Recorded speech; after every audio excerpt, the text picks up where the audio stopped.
Hey, future drone pilots. Ready for takeoff with the Part 107.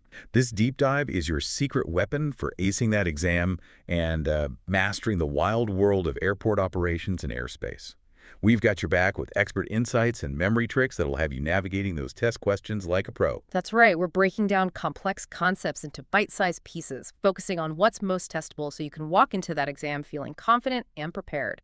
So let's ditch the textbooks and dive right in. When I was prepping for the Part 107, airports seemed like a whole different universe. Towered, non-towered, CTA. It's a lot to wrap your head around, but trust me, it's totally manageable once you know what to focus on. Absolutely. Let's start by demystifying some key terms you'll definitely encounter on the exam. First up, airports. Think of it this way. An airport isn't just a massive international hub with those iconic control towers. It's any designated area used for aircraft landings and takeoffs, whether it's a runway, a helipad, or even a seaplane base. So for the exam, it's crucial to remember that airports come in all shapes and sizes. It's not just about those big guys we see in the movies. Exactly. Now let's talk about those big guys, the ones with control towers. Those are what we call towered airports. They have air traffic control, or ATC, constantly monitoring and directing aircraft movement. Think of them as the air traffic cops, ensuring everything runs smoothly and safely. Okay, so towered airports, ATC, got it. Now what about those airports without towers? Those are called non-towered airports. Now, don't be fooled by the name. It doesn't mean it's a free-for-all up there. Instead of ATC, pilots rely on something called the Common Traffic Advisory Frequency, or CTAF. Imagine it as a giant party line in the sky. Pilots announce their positions and intentions to everyone else on that frequency, ensuring everyone stays aware and avoids potential collisions. That makes sense. So it's like a self-regulating system for pilots. Yeah. Now, how can our listeners remember this? Any tips? Absolutely. For towered airports, visualize those tall control towers they tower over the airport. For non-towered and CTAF, think of it like this. With no tower, pilots need to chat more amongst themselves to stay safe, and chat sounds a bit like CTAF. I love it. Simple but effective. Okay, we've got our airport types down. What other essential terms should our listeners have on log for the exam? Before you even think about launching your drone, especially near an airport, you need to be checking the Chart Supplement US, formerly known as the Airport Facility Directory. It's like the ultimate airport encyclopedia, updated every 56 days with all the essential information, communication frequencies, runway lengths, lighting details, you name it, it's in there. So it's basically a pilot's best friend, Yeah. and it's available online for free. Sign me up. Exactly. Bookmark that FAA website now because you'll be using it a lot during your Part 107 prep and throughout your drone flying journey. That's super helpful. Now, speaking of essential information, let's talk about NOTAMs. I remember these being a bit confusing at first. They can be, but they're absolutely critical for safe flying. NOTAM stands for Notice to Airmen, and it's how the FAA communicates time-sensitive information that could affect your flight. Think of them as urgent updates for pilots. Okay, so what kind of information are we talking about? Give us some examples. Anything from runway closures and changes in airspace status to potential hazards like flocks of birds migrating through an area. They're like little news flashes for the sky, keeping you in the loop about anything that could impact your flight. So if they're so time sensitive, how do you even get a hold of them? Are we talking carrier pigeons here? Thankfully, it's a bit more high-tech than that. You can access NOTAMs through the FAA website, flight planning apps, even over the phone. The key takeaway is to make checking for NOTAMs a non-negotiable part of your pre-flight routine, just like you check the weather. Just like checking the weather. Got it. So we've got our airports figured out. We know where to find essential info like communication frequencies and NOTAMs. And now let's talk about finding ourselves on a map. And no, I don't mean pulling out your smartphone. Right, we're ditching the GPS and getting back to basics with latitude and longitude. These concepts are fundamental to aviation, and you guessed it, they'll definitely be on that Part 107 exam. Now, I know these terms might sound a little intimidating if you haven't thought about them since Yeah. middle school geography, but trust me, they're pretty straightforward once you get the hang of it. Absolutely. Think of the Earth like a giant orange. Latitude lines run horizontally around the orange, like those little segments you peel off. They tell you how far north or south you are from the equator, which is our 0-degree latitude line. So the equator is like the Earth's belt, and latitude lines tell you how far you are above or below that belt. Exactly. And just like those segments on your orange, longitude lines run vertically from the North Pole to the South Pole, like the sections you'd cut if you were slicing the orange into wedges. So longitude lines tell you how far east or west you are from a specific point. Right. That point is called the prime meridian, and it runs through a place called Greenwich, England. Unlike latitude lines, which are all different lengths, longitude lines are all the same length and meet at the poles. Okay, so to recap, latitude is like the rungs on a ladder. Latitude, ladder, both start with L running horizontally. Longitude lines run vertically, connecting the north and south pole like those segments on an orange. And always remember, coordinates are always given as latitude first, then longitude. It's like giving someone your address street number before the city. That's a fantastic way to remember it. Now, you might be thinking, this is all well and good, but how does this translate to reading aeronautical charts? And that's a fantastic question because aeronautical charts are essentially road maps for the sky, and understanding latitude and longitude is crucial for navigating them effectively.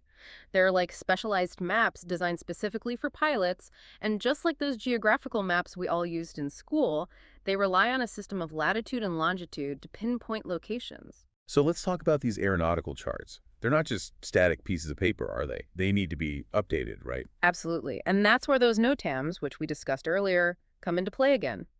Remember, NOTAMs can contain critical information that affects a chart's accuracy, like temporary flight restrictions or changes to airspace. Always, always, always check for NOTAMs before relying on any aeronautical chart. It's like checking the expiration date on a milk carton. You wouldn't want to use outdated information. Hmm. So let's break down the different types of aeronautical charts that are relevant for drone pilots and likely to come up on the Part 107 exam. You got it. We'll start with sectional charts in the next section. Sectional charts are designed for visual flight rules, or VFR, pilots operating at lower altitudes. Think of sectional charts as your state map for flying. They show you the big picture, perfect for planning longer trips or understanding airspace over a broader region. Okay, that's a helpful way to think about it. So if sectional charts are the state maps, what are VFR terminal area charts? Are those more like city maps? You got it. VFR terminal area charts, often shortened to text, provide a much more detailed depiction of the airspace around busy airports. They cover a smaller geographical area than sectionals, but show things like the different classes of airspace, air traffic control procedures, and special use airspace in much greater detail. So if you're planning on flying anywhere near a busy airport, which is a key part of the Part 107 tax, are a must-have. Absolutely. They give you that close-up view, like a zoomed-in map of the airspace around an airport. To remember the difference, just visualize sectional charts for broader navigation, like a state map, and tax for detailed airport information, like a city map. That's a great analogy. Now, I know we've been emphasizing the importance of staying updated with NOTAMs, but are there any other crucial elements on these charts we should know about, especially for the exam? Definitely. Aeronautical charts are packed with symbols and information, and knowing how to decode them is essential. You'll need to be able to identify things like airports, of course, but also terrain features, obstacles like those super tall antenna towers we talked about earlier, and those all-important airspace boundaries. Speaking of antenna towers, that reminds me, we need to talk about those hidden dangers lurking in seemingly clear skies. Antenna towers and visual illusions. Right.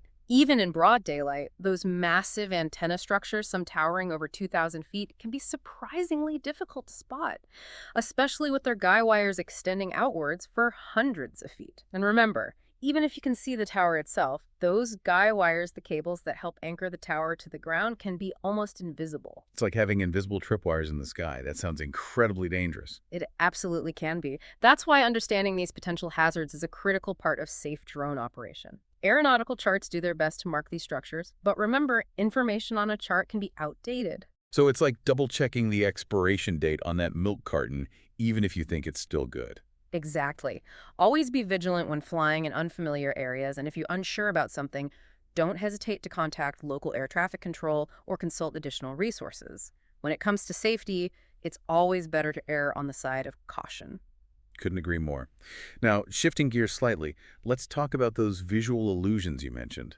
I have to admit, I'm a bit fuzzy on what exactly those are and how they relate to drone flight. Visual illusions are basically tricks that our eyes can play on us, especially when we're flying.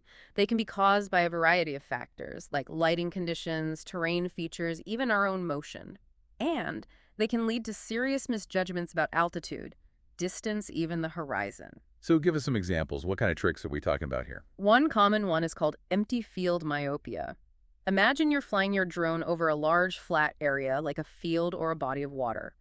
Because there aren't many visual cues to help you judge distance and altitude, Your eyes might trick you into thinking you're higher than you actually are. Oh, wow. I can see how that would be dangerous. You might think you have plenty of clearance when in reality you're dangerously close to the ground. Exactly. Another illusion to watch out for is called false horizon. This can happen when you're flying in conditions where the actual horizon is obscured, like during hazy or cloudy weather.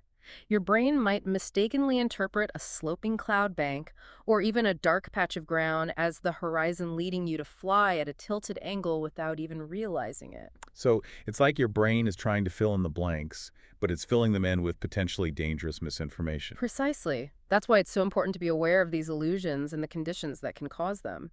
Now, before we move on to another crucial topic for the Part 107, let's take a moment to talk about how to remember this. I love that. What techniques can our listeners use to really solidify this information in their minds? For empty field myopia, picture yourself squinting in a vast empty field. Your eyes get tired and might misinterpret the distance. For false horizon, think of a mirage in the desert. Your brain sees a horizon that isn't really there. Those are great tips. It's all about creating those vivid mental images. So we've talked about visual illusions, but there's one more piece of the navigational puzzle we need to cover. And it has to do with the Earth's quirky personality. Magnetic variation.